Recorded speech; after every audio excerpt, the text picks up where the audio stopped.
I hope this student's appearance are not off-putting. I'm trying to keep this informal, and I hope that you all will feel free to interject questions as I go along. If there's something that's unclear, something you want to know more about. You know, one of the things that's a bit of a challenge is coming from a law professor perspective and being used to speaking to law students. I'm going to try to make this, you know, sort of interesting and comprehensible to everybody, as I try to do writing for Slate, right? So I'm not writing for a, you know, legal audience. I'm trying to, you know, sort of do it in a way that I hope is comprehensible and fun for all. And so what I'm going to do in just the next few minutes, because I want to leave most of the time for our panel discussion, is just to give you sort of a background on what's been going on with marriage equality in Pennsylvania, and then to kind of situate that nationally. And so I call this an update on what's been happening, a prediction of what's going to happen, and I hope most importantly, a conversation. All right. So this will be about a 2-second history lesson. Back in the early 1970s, people think of marriage equality and same-sex marriage as being a very recent phenomenon. But here are two gentlemen in the 1970s who applied for a marriage license in Minnesota. I think you can guess the result. They didn't prevail. They went all the way to the Supreme Court of Minnesota and lost their case. And in fact, the guy on the left with the distinctly 70s hairstyle was subsequently fired from his job as a librarian with the state. And it shows you that people who were doing these things back then were quite courageous. They were really pioneers. They took tremendous personal risk to put themselves out there. And this was before you had advocacy groups kind of shepherding these cases along. These were people kind of in a do-it-yourself mode. That's really sort of what they were about. They appealed to the US Supreme Court, which basically gave them the legal equivalent of a backhand, right? Saying they didn't even want to look at the case. They said there was not even a substantial federal question there, all right? So that's in the early 1970s. And that's kind of how things stayed for a very long time. In the 90s, the scary pineapple out of Hawaii came along, and the Hawaii Supreme Court looked like they were about to sanction same-sex marriages in that state. And this created a bit of a panic in Congress, all right? So Congress was afraid that, like pineapple, same-sex marriages would become either the principal or the second export of Hawaii and would infect all the other 49 states. And that was the concern, right? So that was in 1993. In 1996, looking for a wedge issue to drive against President Clinton, there was introduced into Congress and overwhelmingly passed the Defense of Marriage Act. And the Defense of Marriage Act really is the progenitor, or a big part of the reason why we're here today talking about what's going on with same-sex marriages. And the Defense of Marriage Act, again, federal law, has two major components, all right? Section 2, which was the part that was enacted in direct response to what was happening in Hawaii. And what Section 2 says is, in layman's terms, if you are in another state, and that state doesn't want to recognize your marriage from Hawaii, or whatever other state, right, might enact same-sex marriages, like Massachusetts then did in 2003, became the first state to do that. That state doesn't have to recognize your marriage. That's what Section 2 says. And that was in direct response to what was going on in Hawaii. The more interesting section for our purposes, though, is Section 3. And Section 3 did something quite unusual, and some would say unprecedented. And what Section 3 did was to define marriage for federal purposes. You might say, well, why is that unusual, right? That's unusual because typically marriage is defined by the states. The states set the terms under which people can marry. So to give you some examples, different states have different ages, right? So in some states you can marry, believe it or not, when you're 14, right? In other states, they have possibly more sensible restrictions like 16, 18, or so on, right? So there are those kinds of differences. Some states say first cousins can marry, some say they can't, right? Those are a couple of examples. Older examples, more controversial, obviously, until the Supreme Court put an end to it. Some states allowed interracial marriages, some states didn't, until the Supreme Court in 1967 said that all states had to permit interracial marriages. So the Defense of Marriage Act says, for federal purposes, okay, in figuring out the meaning of any act of Congress, the word marriage means only a legal union between one man and one woman as husband and wife, and spouse basically means the same thing.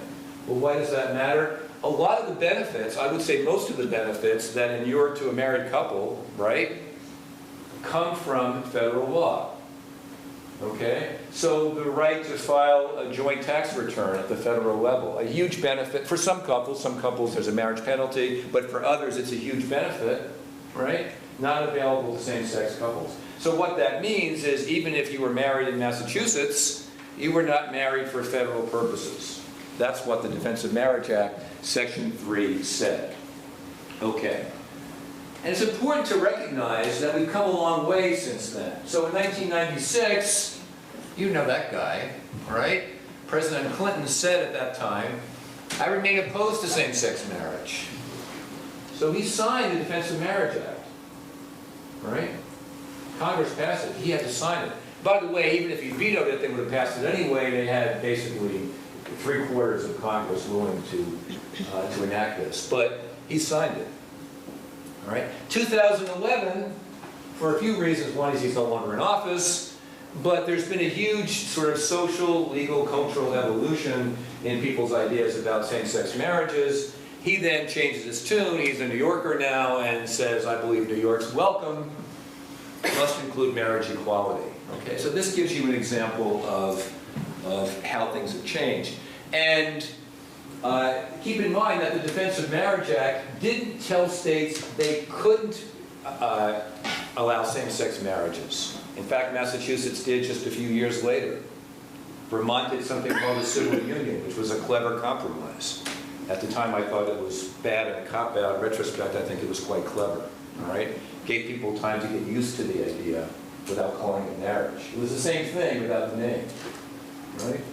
People saw that the sky didn't collapse and fall in, and only 3 horsemen of the apocalypse showed up, and therefore it was you could move to the next step. So what you have is this kind of evolution in 2 different streams. So in some states, the more liberal states in New England and a few other places, you have states moving to marriage equality, but in the majority of states, you had states enacting their own, what we call mini-DOMAs, mini Defense of Marriage Acts, that basically put in state constitutions the same prohibition that the Defense of Marriage Act put in federal law. Okay? And Pennsylvania was one such state. Now, I should say Pennsylvania is a little bit of a different story because it's one of the few states where there's a law against same-sex marriages, but not a state constitutional amendment. Okay? So if the Pennsylvania legislature wanted to, they could tomorrow repeal that law and allow same-sex couples to marry. They can't do that in most of the other states that have prohibitions. They'd have to re-amend their constitutions. Okay? Important distinction to a law professor. But I think it's important to anybody. All right. This, I think, is a relevant graphic, and it'll be even more relevant if you could actually read it. But this is sort of a timeline of the polls that have been put out there by the Washington Post and ABC News.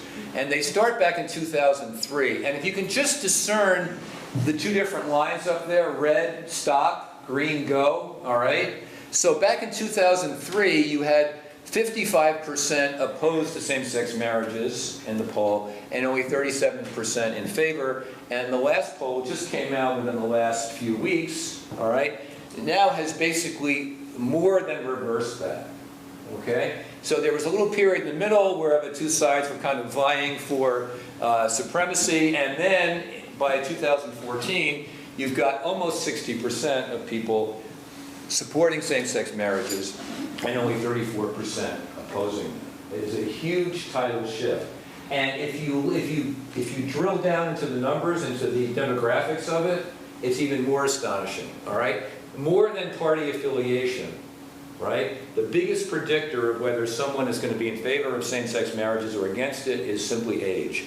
The younger the group of people, the likelier they are to be in favor, and for people, like most of the people in this room, we're talking 70+% in favor of same-sex marriages, and it goes down.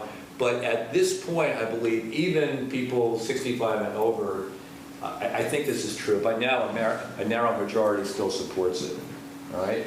But, you know, I mean, no matter where the poll is, whether overall support is down here or up here, it's always been strictly determined by age in terms of percentage supporting or opposing. So that's what's going on in terms of culturally and socially.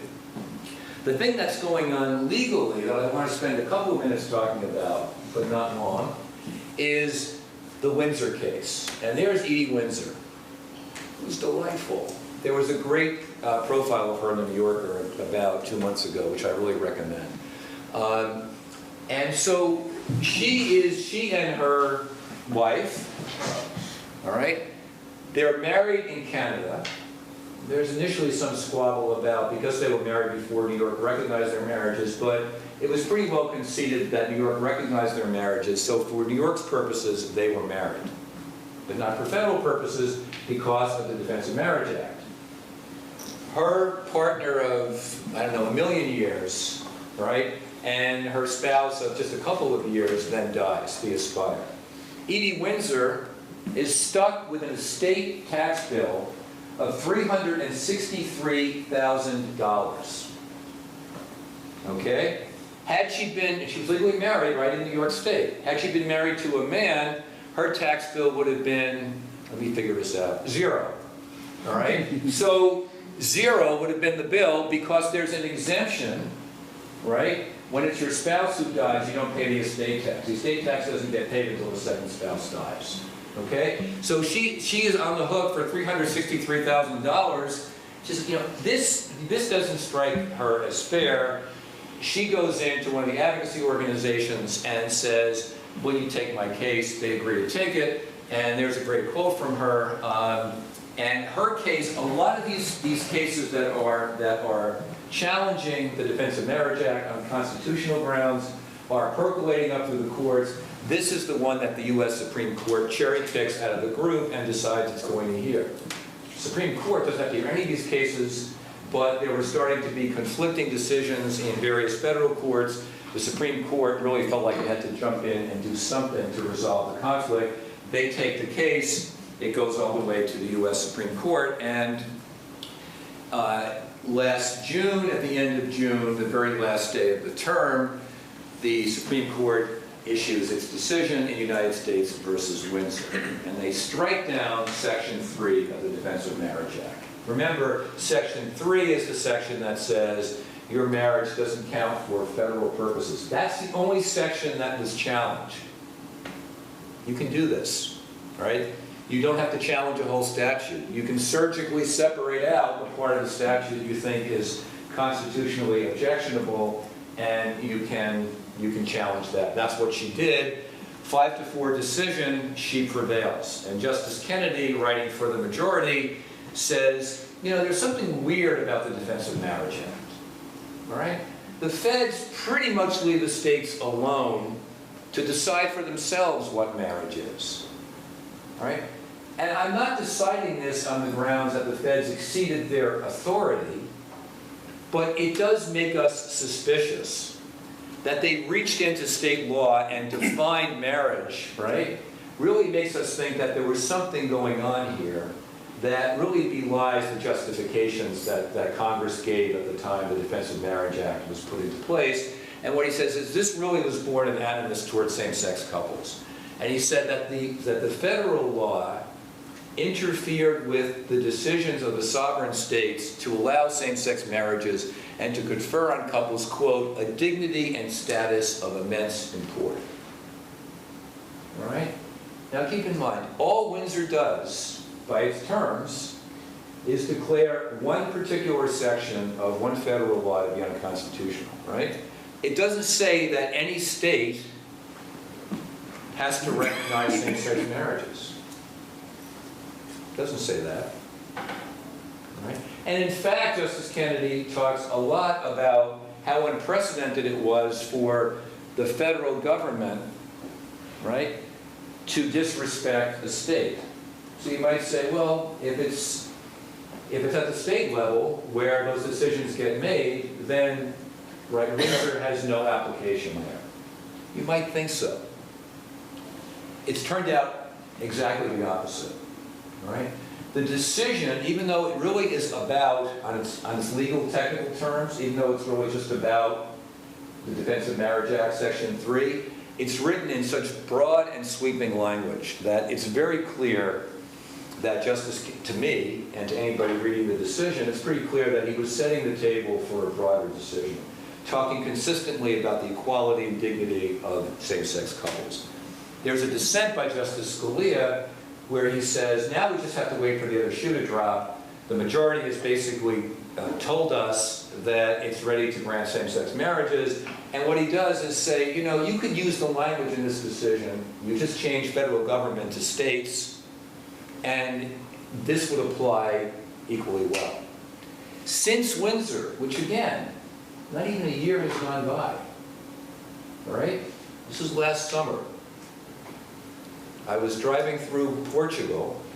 Not that I'm such a jet setter. This is like the first time I was out of the country. And I said to the person from work, if this comes down, you have to call me. So I'm trying to get cell phone reception out of the car in Portugal.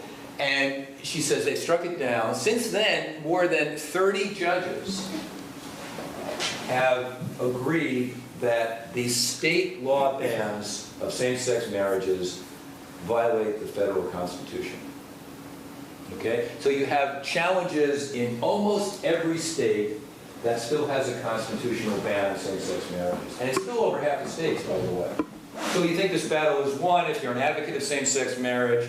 That's sort of the popular perception. But as a practical matter, all right, there are still over half the states that have either a statute like Pennsylvania or much more commonly a constitutional amendment.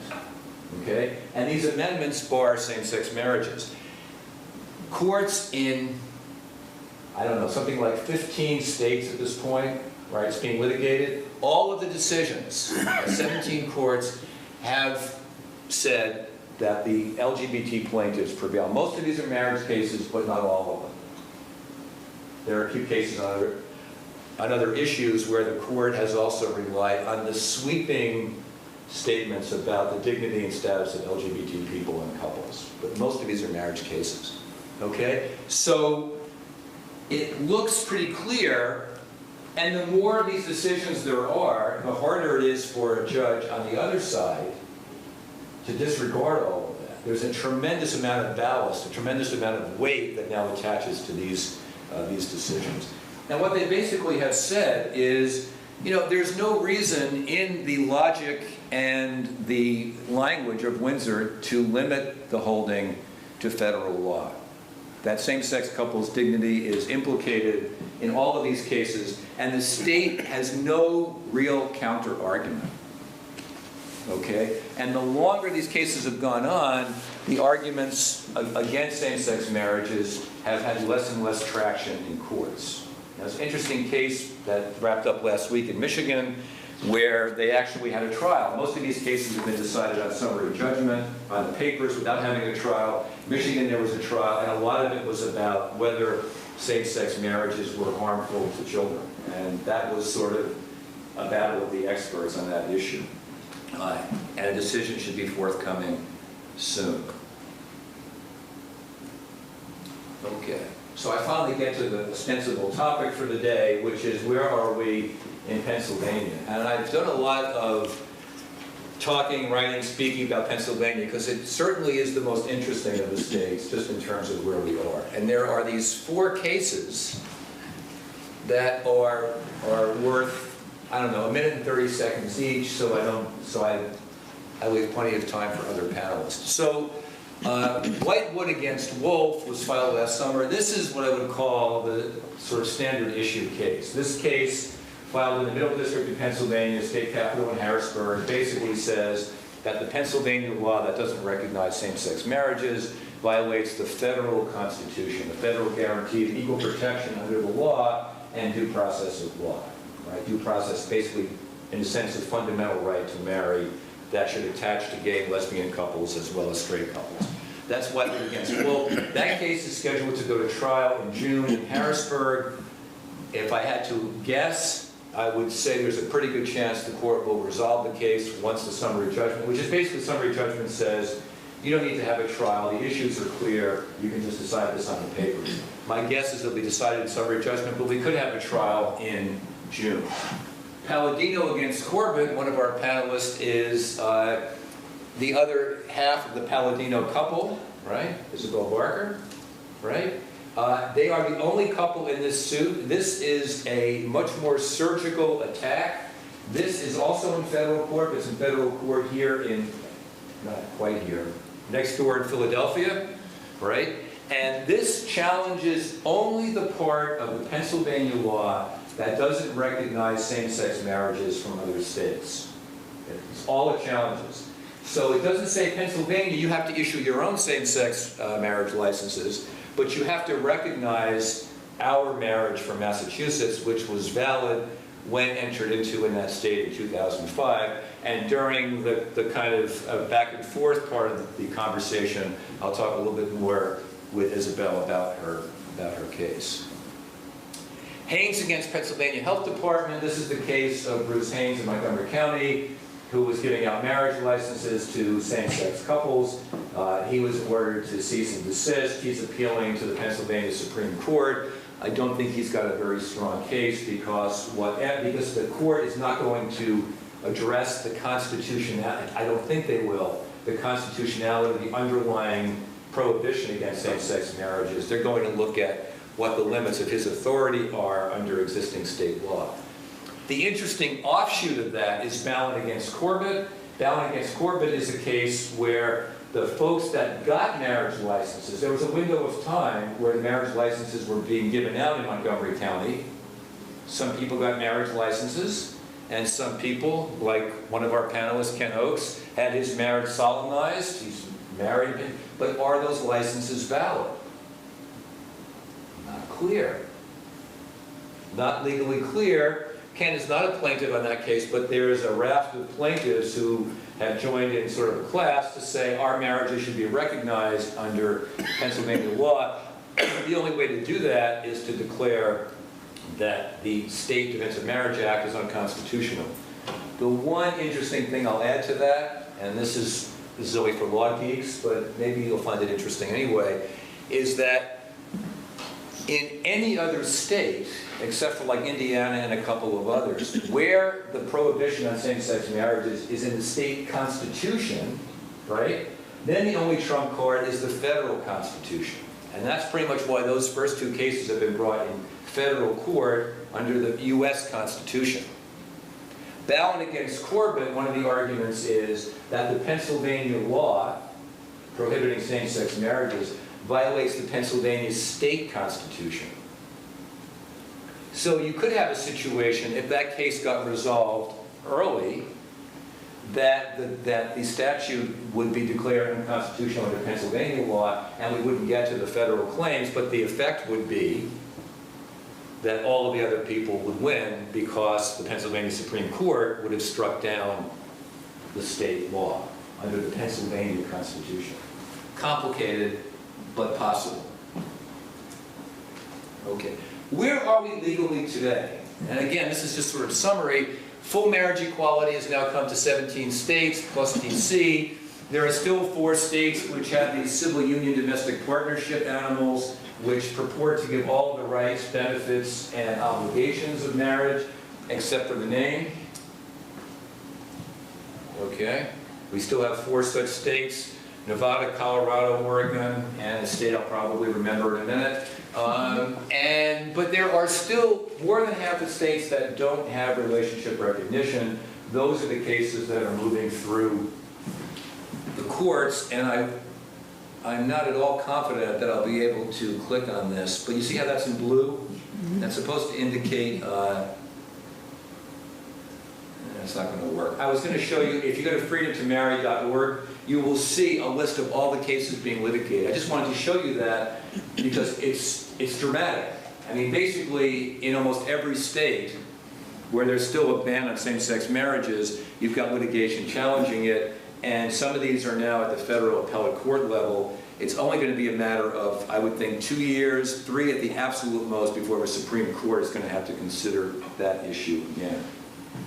Okay, so what's next? This is my last slide for those of you scoring at home, all right? So the first thing I want to say is, I would be astonished if this drama played out in any other way but that marriage equality is coming to all 50 states and the District of Columbia, it's already there, within the next few years. It would be astonishing to me if that wasn't what happens. I think when the Supreme Court takes the case again, there's so much momentum in that direction, and they bought themselves a little time to get people used to the idea, but I think that's where we're going.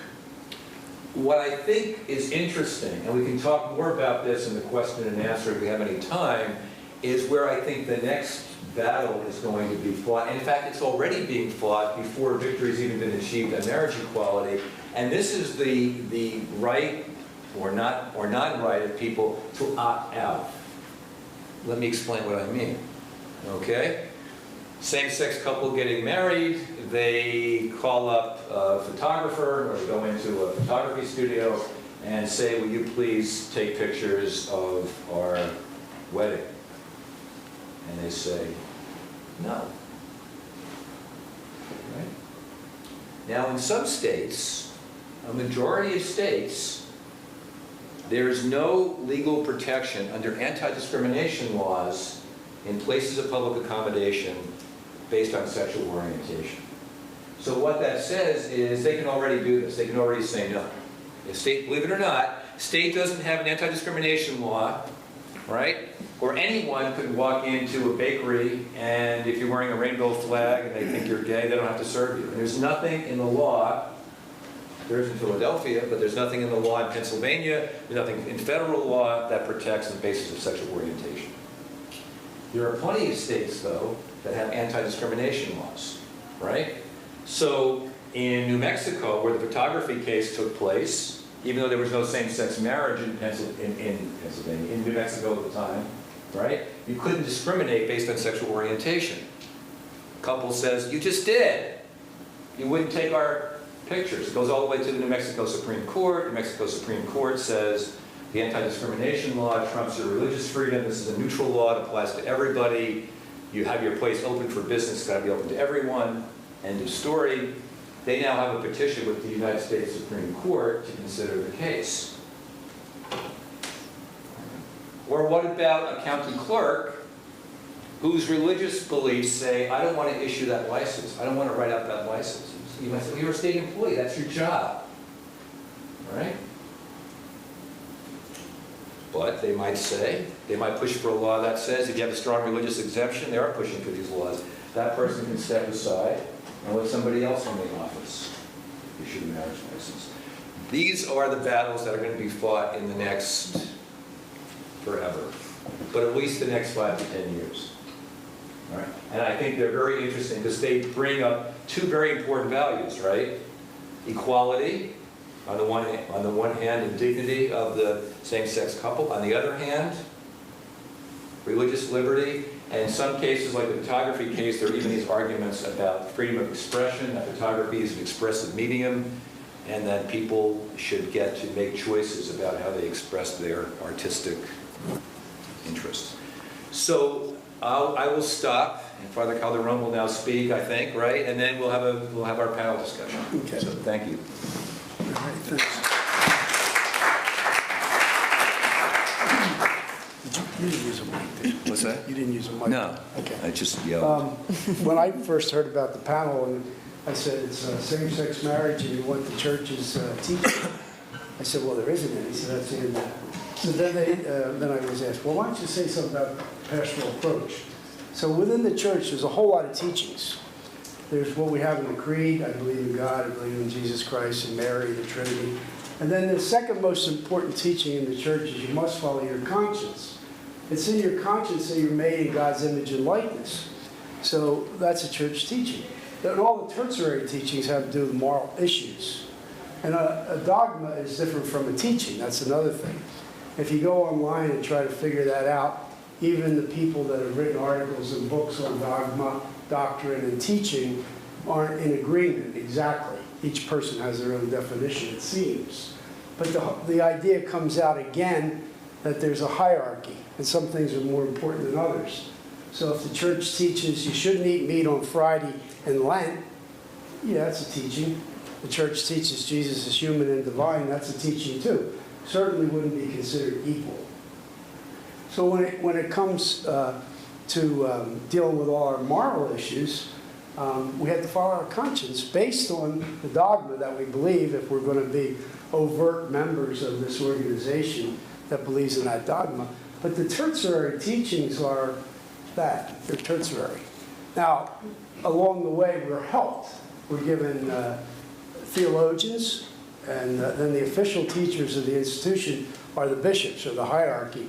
So we're supposed to listen to them to help us forming our conscience. So it's not just wishy-washy, do whatever you want, but with serious thought. And if we believe truly in our hearts, because God lives in our hearts, not far, far away, God lives where our conscience speaks to us, and if we deal with that, we know when we're being honest with ourselves. So if we say, in this situation, I believe the God who dwells within me agrees with who I am and what I am, and indeed this God created me the way I am, and I have to respond to who I am and be authentic and be real, then you have to do that. Even if the official teaching over here in one of the lists says it looks like that's wrong, because the official teachings can't cover everything.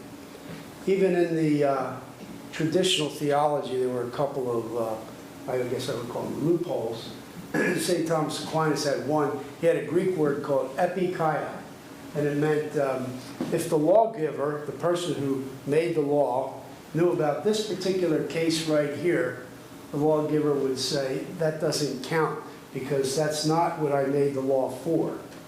So if you make the lawgiver God, and if you cooperate with God through your conscience, then you would say, well, truly in my conscience, if I'm being authentic and real to myself, is this really honest or is it not? And you make a judgment. If I need help in making that judgment, I go to resources if I feel I need other resources, until I feel satisfied with the resources I have that have built up my conscience. There was the other one. It wasn't that ancient, but one of the theologians I studied under his book, he talked about the, it's Bernard Herring, I'm trying to think, fundamental option. Fundamentally, people are opted one way or the other, for the good or for the bad. So in talking about what we used to call mortal sin and venial sin, what's a mortal sin? Well, almost everything was a mortal sin when I was a kid, because you would read the catechism and if you did that's mortal, that's mortal. But then when I got to graduate school, we studied this fundamental option. I was ready, I could throw the catechism away. It was, if you're basically doing good and trying to do good and trying to do the best with your life that you can, then this theologian is saying that's a good thing. And you're probably moving more in the positive direction towards God. And then, not so long ago, I heard a quote in the news from Francis, the Pope, saying, who am I to judge? If people are going fundamentally in the right option to do the good, to do the honesty within themselves, who am I to judge? So even though that was taught to me 40 years ago, Francis is right there with it today. So the church, to me, feels like today it's opened up a little bit the way it was 40 years ago, with the spirit and the energy of what we call the Vatican Council. For too many years, too many people within the institution were trying to put it back. And I think a lot of the issues have to do not with sexuality, but with power. And I think the institution wants to hold power, control people, and that's wrong. We all know that in our conscience. God tells us that. So that's the backdrop. So when we deal with ourselves or with others that are struggling to be authentic, real people, that's what we do. We support them in that journey. And the most recent letter from Francis was saying that. Be with people, look at all the good that they're doing, and don't look for the things that are negative. When teaching the gospel, when teaching about the God of goodness and love, teach that. Teach the mercy, teach the forgiveness, and let the other things fall into place. In other words, put things into perspective. You know, if things are wrong, we know they're wrong. And we know in our hearts they're wrong, we know in our conscience. So that's essentially the way I would approach any moral issue. But if you want to apply it to marriage or anything, that's what I would do it. Any questions? Thanks. No. That's great. Yeah, thank you. It's interesting. Sometimes I think whatever the religion or whatever the political group, there's an assumption that everyone is, sort of coming from the same place within that group or speaking from the same position, and obviously that's not true. And this was an interesting perspective on one view of Catholic doctrine. What I'd like to do now is to do a little bit of an interview-style question and answer, and as I do this, and after that, of course, we'll open it up for questions, to the audience. But even during this period, during this segment, if people have questions as we go along, I'm sure our panelists and I would like to hear them. There may be questions I'm not asking, not thinking of, which is likely since I have no notes. I did create some, but I thought it'd be better if we did this less formally. So I'd like to start with you, Isabel. Maybe you can talk a little bit about your marriage and coming here to Pennsylvania and some of the difficulties that you faced, to sort of give us a backdrop for where you are in this litigation to which you're a plaintiff. Sure. So thanks. First of all, I just want to say thanks to all of you for coming, and we really appreciate your sort of interest in this subject. So Cara Palladino of the Palladino v. Corbett is my partner.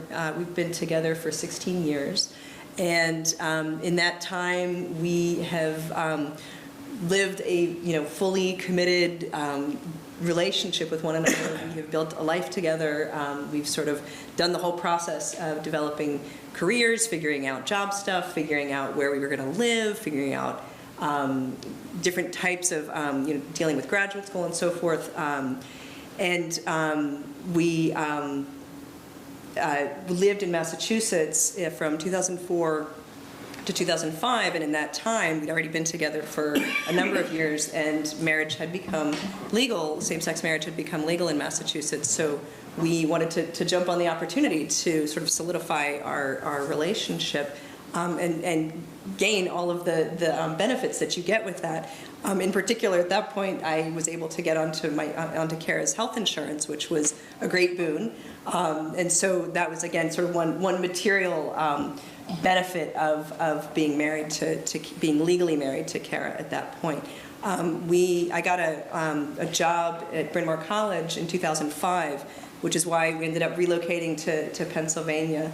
And at that time, we sort of realized that we were going to be essentially stripped of the legal nature of our relationship. And so at various times, again, being in Pennsylvania, we had to, even though we had this marriage license that is the exact same piece of paper that a heterosexual married couple would have, that piece of paper basically carried zero weight in Pennsylvania. So at one point we were, again, dealing with health insurance in terms of employer-based benefits and needing to get access for the other partner. And our employer could not, or at this point it was Cara's employer, at the time, could not accept, when I was trying to get onto her health insurance, wouldn't accept our marriage license as proof of our relationship. And so we had to sort of step backwards and register as domestic partners in Philadelphia, and for the purposes of the getting access to her health insurance. And so,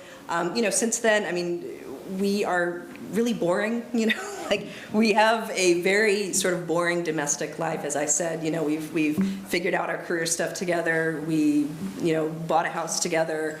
We have a son. We just rescued a dog a couple months ago. So that's like the big event in our life, is like who's going to walk the dog at 6 o'clock when it's icy and freezing cold and everything. So we have a really boring life, and but it's a life that that a lot of people who are straight and married can assume that they have all of these protections associated with. And we've been really lucky in that we haven't actually, neither of us has been in the hospital, and we haven't had to come up against the experience of being denied access to the other because we don't have legal recognition.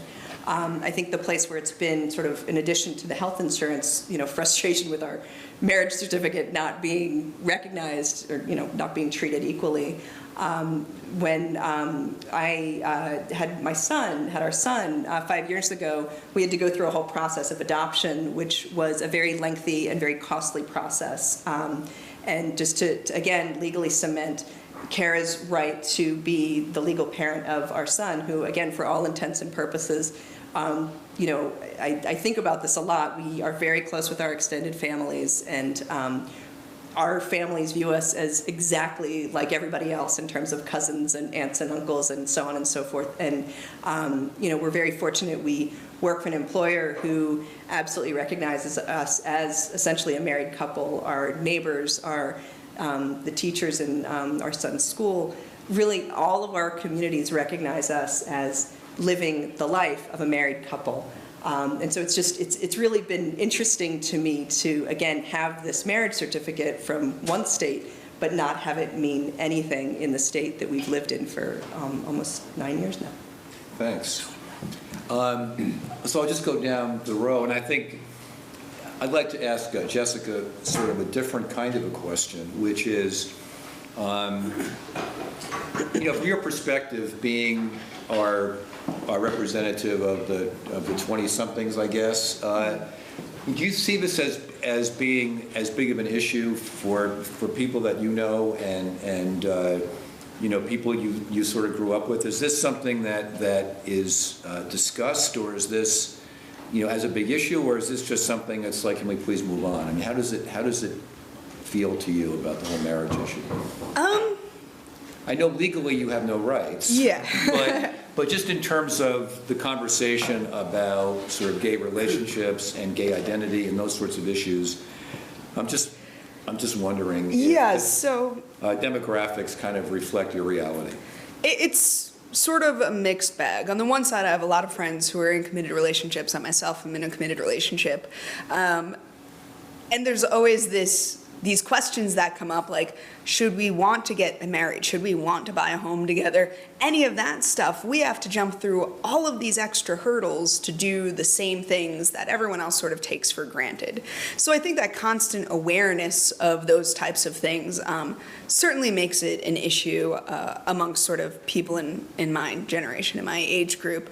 So for instance, my fiance and I now are looking at wedding venues. And just the fact that every time we approach a wedding venue, we have to mention the fact that we're a same-sex couple just so we don't show up the next day and they're like, ooh, we actually won't deal with you. So we have to come out every single time we want to deal with a different person. So it is very much an issue on that front. The other side, where it's sort of a slightly different issue, is I'm also very much involved in different queer communities. And for a lot of those communities, they're kind of fed up with the marriage thing. They're like, it's a good thing, we should have that legal right, but marriage in itself is a problematic institution. It has, hegemonic masculinities built into it. It has like all these fancy scholarly words that basically says it's sexist, it involves power. It's not the only thing we should be fighting for. And at the same time, by focusing on that debate, you lose conversations about queer communities of color, transgendered communities, all of these other plethora of issues. Not to mention the fact that a lot of these rights shouldn't necessarily be tied to marriage. If you are in a committed relationship and you don't want to get married, why should you not get health insurance with your partner who you've been with for a long time? So I sort of see it from two sides. On one side, we totally kind of need it. On the other side, I also see the more critical perspective of it in the groups who are just very much, we need to talk about other stuff than just marriage. Yeah, so I want to follow up, if I could, with a question, because I've done some writing and thinking about civil unions, and in a few states, like Illinois, they actually have civil unions for opposite-sex couples as well as same-sex couples. And I interviewed some of the couples, as to why they would choose civil unions. And there are issues with federal versus state law that I won't get into, but what was more interesting to me was kind of the psychology behind their decision. And they said some of the same things you're saying about sort of the patriarchy and the history of marriage not exactly being welcoming to women or not being good for women in a lot of ways, and feeling like they wanted to be part of some new, by design, gender-neutral institution. And this kind of opens up a broader discussion about what kinds of relationships should the state be recognizing, and more to the point, should the state be supporting, right? Because there are all different kinds of people who might need state support in different ways who aren't getting it, right? You can imagine people that are caring for, elderly parents, and the support isn't there. That the state doesn't really support that in important ways, besides very limited Family Medical Leave Act sort of stuff, right? So I'm sort of wondering if there were a civil union option, and it conferred all of the same rights and benefits, would that be something that would be more appealing to you, potentially? And, is that something you've thought about? Yeah, I've thought about it at length, and for me personally, I love places that actually have it available to both same-sex and opposite-sex couples, or whatever gender, sex configuration you have. Right. By all means, that's awesome, because I know a lot of straight couples who have those same. Yeah. Definitely. I would be entirely for that. My fiance, on the other hand, would never go for it, and I'm more than happy to enter marriage because I know that that's. She was the typical little girl who grew up with those ideas, and she wants the big wedding and like all that stuff. So she's very much into that. I'm more than happy to put politics aside and my own views on that. Good partner. Yeah, exactly. Smart partner. Yeah, exactly. I'm worried she's recording me in here, so. I think it's a great option. But for me, at the end of the day, it's a word. Whether it's marriage or civil union, it's ultimately how we construct that relationship versus how a state titles it. Okay, thank you. Ken, you were one of the people that obtained a marriage license from Montgomery County, and then had it solemnized. We were talking before the session at Christ Church, right, which is Right. in Old City. In Old City. I've been there a few times. It's beautiful, right? And I guess I'm wondering a couple of things. One, if you care to disclose why you decided not to join the litigation, other than the fact that litigation is horrible, for everybody involved usually. But also, how you're thinking and feeling about your status. You're kind of in this nebulous zone. Does it affect your life in a day-to-day way? Well, first of all, I want to acknowledge my partner, Ed, right there. We still use the term partner. He's the stately-looking one. We've been together for many years, and we had decided that we did not want to get married until we didn't want to have a commitment service. We wanted to wait until we could get married. And I have been active in the Human Rights Campaign and other advocacy organizations, as well as the disability community, and so have a little bit of a social side to me that likes to push the envelope a bit, and so to get to the question of why we're not part of the class. When Mr. Haynes in Montgomery County started issuing licenses, and he did it, to this day, I don't even know why he got up that morning and decided to do it, but God bless him. But he started, and Ed was in France for a month, and I was on the West Coast for a month doing back-to-back conferences. And so we started emailing back and forth about, did we want to do this, and why would we do it? Would we do it because we really felt we were getting married, or would we do it as an act of sort of civil disobedience built on love? And so we kind of decided it was a little bit of both, and we understood that it really wouldn't have any meaning until the whole thing played out, although it had meaning for us. So the reason that we're not part of the class is because we got our license at the very tail end, and the class had been established prior to that. So we got our license, I think, like on the 22nd or 23rd of August. You have to wait 3 days in Pennsylvania. We live in Philadelphia, so we waited our 3 days. But I want to back up for a second, because before we got our license, I emailed the 2 priests at our Episcopal church, Christ Church downtown. And Christ Church is the oldest Episcopal church in the country. It's where members of the Continental Congress went to worship, and it sort of is the revolution. And so we knew that they would be excited about this, and they were very excited. So the rector was on vacation, but he said to the assistant rector, who happens to be a woman, do it, go for it. Talk to the bishop first of the Episcopal Church, but go ahead and do it. And we had this very tight window because we knew that they were going to shut it down. So Kate Spellman, who is the priest that did it, called the Episcopal bishop. He basically stopped her right in the middle of her conversation, of her question, and said, don't ask me anything that you don't want the answer to. And so basically he was saying to her, I think it's great, do it. Just don't tell me about it because I have to tell you can't do it. So we did it in the church garden on the 27th of August. There were only 5 of us present. Turned out to be 6 because the janitor wanted to participate. And we did it after 5 o'clock when the church was closed. We wanted it to be very private because we knew that at some point we were going to have a big event in the church. The biggest issue for us was, and I think what gets to part of your question about how does it impact our lives today, it really doesn't, because we're just as boring as you.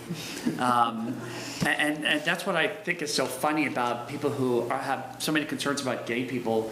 Most gay people are really boring. So I think this has been the great triumph of the gay rights revolution, is to be able take to all say this I'm boring. great, exciting culture that existed in all kinds of little demimondes and to just to make it into one boring slurry of mediocrity. Garbage night is Thursday. So I think, yeah. So I just want to add one more thing. For us, right? I want to add one more thing that was really, that I think was same way. important to us in our decision making. In 2012, the Episcopal Church came out with this blessing of same-sex marriages. The General Convention worked on it for a number of years, approved it, and our rector kept trying to get us to do this. And we kept pushing back and saying, no, we don't want to do it, it's not real. It's we can do the same thing by just standing in church and saying, we love each other. This is the Book of Common Prayer. If you're an Episcopalian, if you're a Catholic, you have the Solar document. But the Book of Common Prayer is our document. It's where all of our dogma is, all of our rights. And so the stipulation when we spoke to Kate and to Tim, who are the 2 priests, was that we did not want this, we wanted this. And immediately they said, it's this. They didn't argue with us. And so this is what we did. The cool part for us, just as Ed is an archivist, Christ Church is 319 years old, and so we have this gigantic old book where everybody registers your marriage in this gigantic old book. And so we turned to page like 597 or whatever it is, and we filled out, and we were put in this book where people going back hundreds of years have registered their marriage. And to us, that was the most important part. So we don't really see our lives any different because we still have to do the things that we did before we got married. But what we wanted to do was to make a statement to our church. We wanted to say to the vestry of the church and to the priests and to the members of Christ Church, this is something we need to do more of here. And we had overwhelming support. It was amazing. We also wanted to support Mr. Haynes in what he had done and show our support for the people who were already in the class, the 20 couples that were in the class. There were 176 licenses issued. All but 56 couples got married. And I don't know why that happened, but they didn't. They opted not to get married. So we know that eventually we will win and we'll be married automatically, I guess, that day. That's not clear, Well, yeah. but probably. Probably. Hopefully, maybe. Hopefully, maybe, probably. It really depends, and some law geek alert, it kind of depends on whether, if they were invalid at the time, whether they'll sort of retroactively validate Right, them, which I right. think they would. Right. But it's not clear. Right. So that's sort of our story. We too have, family that,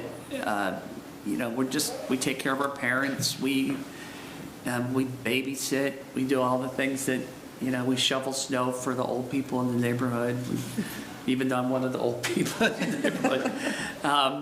And so, I think one of the things about, and I think the two of you hit on this, is that it's just being a person, just being a human. And that's why I said good job when you finish, because it's all about moving in the right direction and being a decent human being and being a part of society and doing the right thing and taking care of yourself and taking care of others. That's the key. And we have always been out and open, and we've always just acted like have been together 100 years. So I am super excited though about this, and I'm really excited for you, because I think because you have a child, I think it makes it even more important for you. But there are over 1,000 federal benefits that we will get after we're legally married. And if we have to do it again, we'll do it again. You probably won't.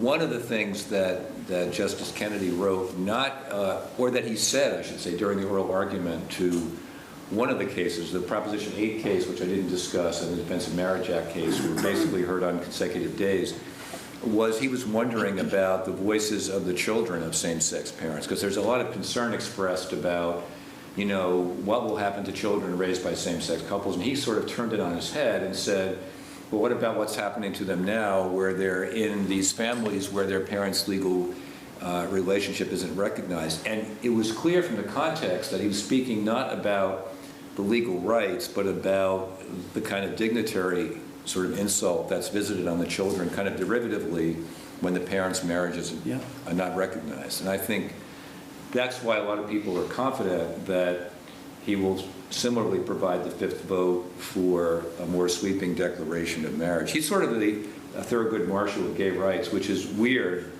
because he's not progressive on almost any other issue. Certainly on women's issues, reproductive issues, not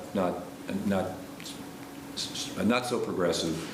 But on this particular issue, for whatever reason, he's sort of staked out territory. He's written all of the major gay rights decisions, and they're striking in their breadth, I would say. I could ask more questions of the panelists, but I think what I'd like to do is see if there are any questions from the audience, and then they can be to any of the panelists or to all of us or whatever. Anybody? If you don't, we'll just keep talking. Yeah. Hi, everyone.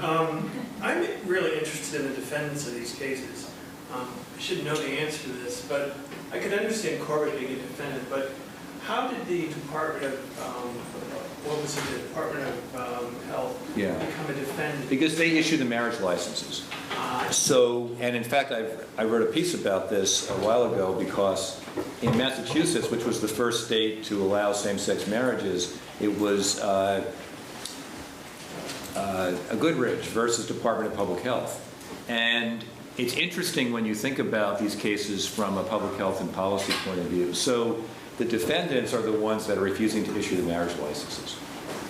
I did think maybe I could talk a little bit about the different defendants, because I know in the Whitewood case, it was Corbett originally, but then he was withdrawn in favor of the Secretary of Health. That hasn't happened in your case, I don't No. think. So there are all different ways to do it. Kathleen Kane. And Kathleen Kane, who's the Attorney General, has refused to defend these laws, and that created quite a hubbub at the time. But since then, plenty of state attorney generals, including the new Attorney General in Virginia, have taken the same position, that they think there's no principal defense. And keep in mind that the Obama administration refused to defend the Defense of Marriage Act, which is why there was this big issue about whether there was even standing to be in front of the Supreme Court, because they like to have real controversies before them. So that was a preliminary issue the court had to deal with before it got to what we call the merits of the case, kind of the meat of the case. Could I add something? You know, I think because we live in a metropolitan area, many of us just think this is kind of like a non-issue, gay rights, and it's just, you know, we all know gay people, we all know, you know. But I think the real heroes, at least for me, are the people who live in Bradford County, Pennsylvania, or Clarion, or in the middle of Ohio, or upstate New York someplace. And they're the ones that I think we need, those of us who can be most vocal about this, we need to do the lifting so that those folks benefit from what we can do and feel safe in doing it. And I think that's probably why we see lots of these things around urban areas, because it's easy for us to do that. And especially those who work in education and other fields, we can be more out with who we are. Yeah. But it's the people who I think are the unsung heroes out there, who are living quiet lives, maybe a little scared, maybe a little nervous, you know, maybe get beat up or have homophobic slurs thrown their way every once in a while. Those are the folks I think that we really do this for. And so for that, I think I'm most grateful. Yeah, I mean, there's the book Sticks and Stones is a book about bullying by Emily Bazelon, and she talks about the case. She talks about 3 cases. She really kind of drills into the details. And one of the cases she spends a lot of time on is this case involving Jacob, who was from upstate New York, who was just bullied relentlessly. And he kind of insisted on living his life out loud. He was very queer identified, and he would dress in all kinds of flamboyant clothing, and he just refused to back down, and he suffered horribly. And there was eventually litigation. The school reached a settlement, policies changed. But that, in my view, takes a lot more courage than what any of us are doing, because you're in that crucible of high school, or I think it started in middle school, which isn't pleasant territory for a lot of people under any circumstances. And then to do something like this, not every kid can do that, even if they have the same core instincts. And so I think that's to be celebrated. The other point to make here is you're right about the geography mattering a great deal, because we've seen in Kansas and Idaho and Mississippi and Arizona these recent attempts to push through laws that some of them, the Arizona law that generated the most publicity was actually not the most extreme. Laws in Kansas and Idaho would have totally stacked the deck in favor of people not wanting to deal not only with same-sex couples, but even the way the law was written with gay or lesbian people under any circumstances, which, by the way, they don't even need to currently, because there's no anti-discrimination protection. So right. It really shows the strength of the opposition is still really dug in some parts of the country, and they're seeing what's going to happen with marriage equality, and they're trying to sort of reclaim some territory. And it'll be interesting to see how this plays out. But there's a lot of, usually at the legislative level, just below the surface, real vitriol that's still there about LGBT rights issues. And this has become sort of the second order concern that we see. Yeah. I wanted to make a comment in relation. Thanks, all of you have been wonderful. This has been really, really, really great. Ken was saying, unsung heroes, and geography really matters, and we live in a metropolitan area, and I hear you on that. But I will also say that I simply know for a fact that we are on a Catholic campus where my 20-somethings and, teenage students are not all comfortable being out. Absolutely. And so we have people right here, who live in dorms on our campus who don't feel comfortable about that. And I was also really struck by your story about your decision, your and Ed's decision to want to be married in Christ Church and doing that, and the combination of the legal and the spiritual kind of celebration, and the way that the bishop stopped Kate from saying, the priest was going to marry you, stopped, and said, I don't want to hear anymore. Don't ask me a question you don't want to know the answer to. And then Father Joe, sorry, I'm going to put you on the spot a little bit here, but you said that bishops are supposed to help us, our conscience is first, right? So if bishops are supposed to help us, and I just, in both of those cases, I feel kind of frustrated by an institution that is supposed to be caring, but is so slow to kind of move. And anyway, it was kind of striking. That's all power and politics, more than it is the issues that we're talking about. And if you go fight against the power structure and you're not the most powerful one, you lose. So then all those people you're trying to help in the in-between zone, you're not available to them. That's kind of where many of us find ourselves. And our students somewhat feel that. And we do have a group on campus for students that don't feel comfortable being out, called Oasis. And I meet with them every 2 weeks. But we know there's many more than take advantage of that. And then sometimes they stay in Oasis even though they do become comfortable. But that's good because then the newer ones that come along, they kind of mentor them to feel comfortable as well. And then they become more a part of panels and discussions and things like that. It's amazing. Some freshmen come in all real scared and they leave, giving talks on the LGBT issues and why they are the way they are. And interestingly, after Kate married us, we then had to, one of our, in the Episcopal Church, the board of the church is called the vestry. And Jean was on the vestry at the time, and I'm on the vestry of our church. And one of our vestry members is a federal judge. And he wanted to bring this issue up to the vestry. I don't know what he thought the vestry was going to do about it, whether he was going to undo it or whatever. But so he made this impassioned spiel, for lack of a better term. He's a lovely man, but he was dead wrong on this. Mm-hmm. And so after he finished, we went around, our rector said, let's go around the room and let every vestry member respond. And every person on that vestry, I think there are, 15 of us? Maybe more, go ahead. Yeah, probably 12. 12 disciples, right? But every single person said,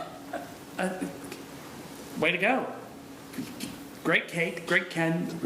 And you have no idea how awful it is to sit in a meeting where your name is on the agenda in a place that I thought was so progressive, but then to be ratified that it really is a progressive place.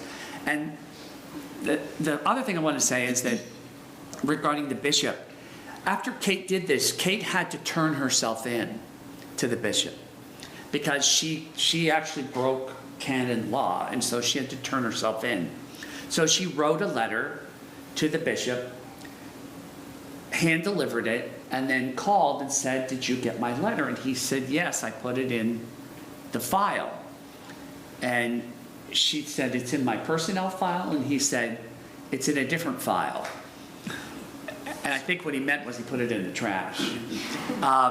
And so I think even though he doesn't have the power to help us change, he had the power to help us move forward. And the Episcopal Church spent 5 years coming up with this goofy document, thinking that this would shut us up. If you just let him pretend married, and nobody's using it. They're just not using it anywhere.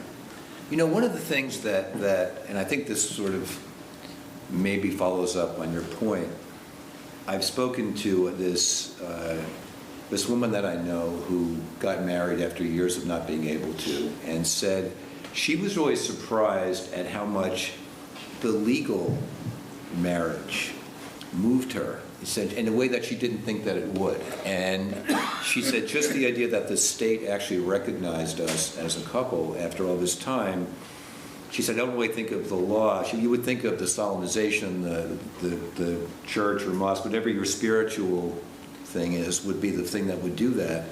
But she had this unexpected moment of being moved by the states doing this. And I'm just wondering if you felt that way at all? Yeah, so actually I'm glad you raised that because I wanted to respond to some of the stuff that you were talking about. We went into getting married with some hesitation. Mm-hmm. We actually eloped under some duress, which was that I was adjuncting at the time, and I had as a part-time employee, I had no access to health benefits. And when we looked at the cost of me purchasing health insurance on my own, it was, basically my entire salary as an adjunct was going to go to health insurance. So, and at the time, Kara was a Massachusetts state worker. She worked for University of Massachusetts. And once the legalization of same-sex marriage went into effect, Mitt Romney, basically, the governor at the time, said, well, we're going to do away with domestic partner benefits for all state workers. So if you're a gay or lesbian couple, basically you have to get married. So did you have benefits until that point? No, because okay. I had graduate student benefits, and then they stopped because I completed my PhD, right. And then at that point was sort of, had nothing. Adrift, yes, which does happen. Yeah. Fortunately, I think less so now, but at the time that was the right. case. So we basically got married on a very snowy Thursday in Massachusetts, which is like not really a time when most people choose to get married. It was, and we eloped. We got married in part because we both had real misgivings about it from our political viewpoint, along the lines that you raised, I think, very eloquently. Around thinking about marriage as this heteronormative institution and so on and so forth. And yes, it's legal, but that's not the kind of lesbians that we are. We're not going to do that. We're going to rally for universal health insurance instead, and that's really our cause. But it was very interesting because we got married, went out to dinner, had a little celebration, and the waiter brought us some champagne, which was nice, and went home. And it was interesting the effect that had, because I do remember having this feeling of, I think it was probably calling a health insurance, employee or something in Boston to register for health insurance, and just feeling really empowered that I had this sort of legal framework, that it wasn't just me saying, so, as you were talking about, so it's like we're actually same-sex couple, and what do you think about that? But there was a sense of this, again, having this sort of, the law behind us, that there had been this whole sort of public discourse about it. There had been a determination by the state Supreme Court of Massachusetts saying, yes, you are legally married, that felt very, for lack of a better word, it felt very empowering. And I did not anticipate having that feeling. And it was interesting moving to Pennsylvania and feeling that essentially evaporate. The battery drain, the power battery draining. Yeah. So, I mean, when you were talking about, so we're in this metropolitan area, and this is so great, and it's true. I mean, there is this sense. I live in Mount Airy also, and that's a very easy place to live when you're gay. We sort of choose who we interact with. Almost too easy. No, it's almost too easy. Yeah. It's the gay zip code. Right. And I mean, we're very fortunate in terms of our employers, in terms of our, where we live, where our son is in school, and so forth. So, I think we've been very fortunate to be able to have some control and have the resources to be able to make those choices about how we interact with the world, right?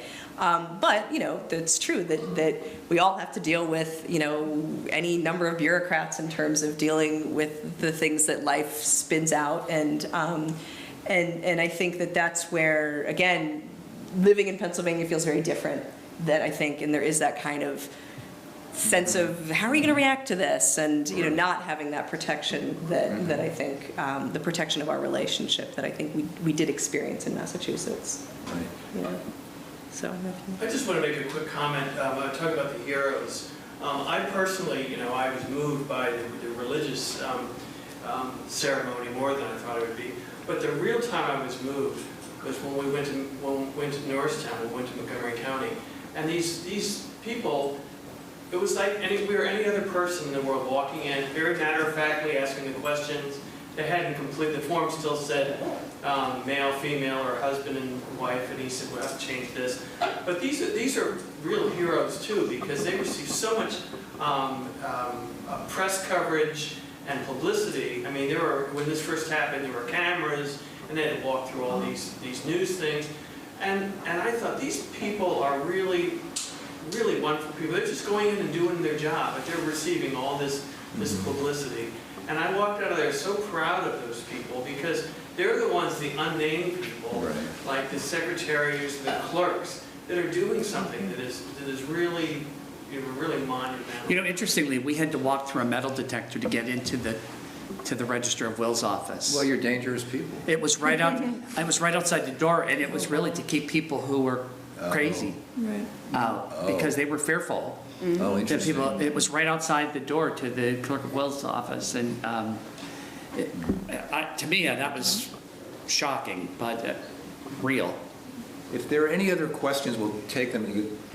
Sorry, I've asked a couple of students on campus, like their opinions about same-sex marriage equality, and most of the responses that I get that are against marriage equality, they usually say it's because it's a religious sanction, and that because of, they usually cite different parts in Genesis. I was wondering how you usually respond to this.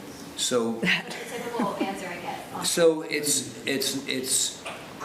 that's a sort of a fastball right down the middle for a law professor, right? Or for I think for anybody on the panel, because it's not really responsive, right?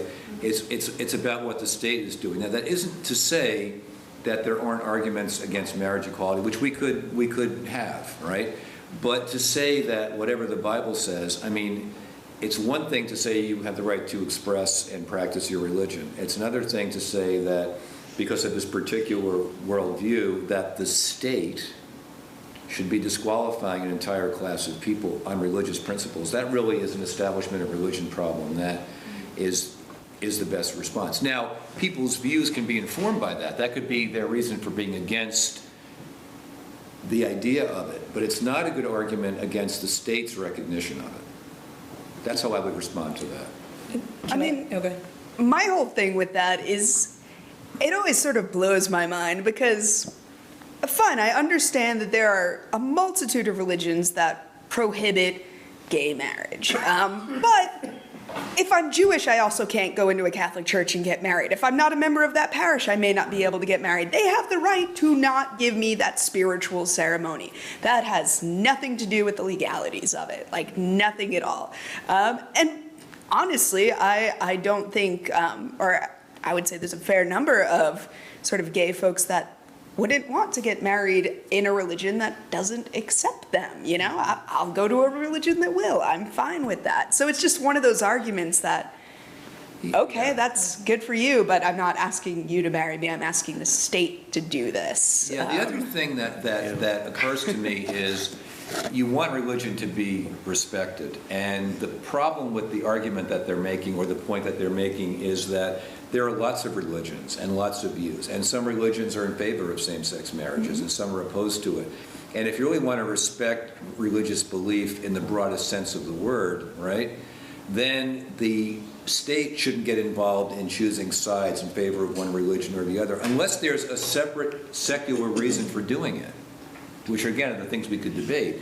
But this idea that the state should be choosing one religious belief over others really is, in a broader sense, disrespecting religion, period. That's how I look at it. I'd love to hear Father's response to the Genesis thing. I couldn't hear it all. Can somebody, because I have a bad ear. What? You said they quote Genesis often. Oh, why well, Genesis was, okay, that was written way back in the time in a patriarchal society. It's also a literary book as well as an inspirational book, the Bible. So biblical scholars use all those tools of literary and form and historical criticism. So once you go back into context, when they wrote it, why they wrote it, and all like that, it would make sense. They would write a male-female story. But if the culture was more same-sex friendly, they probably would have written the same, you know, Adam and Steve instead of Adam and Eve. So, but they didn't. That's just a circumstance of history, I think, and, you know, culture when it came forth. Yeah, and by those same arguments, you could easily say that, you know, the Catholic Church should allow incestuous relationships, because, you know, early Bible books, they're big fans of that one. And polygamy is So- all over the place. Oh, yeah. I've just been told, and I think we need to stop, so I would really like to thank my fellow panelists, and it was a great conversation. I'm sure if any of our remaining audience has other questions for our panelists, they would be happy to hear them. So thank you. That was great, thank you. It was great to meet you. It was wonderful to meet you.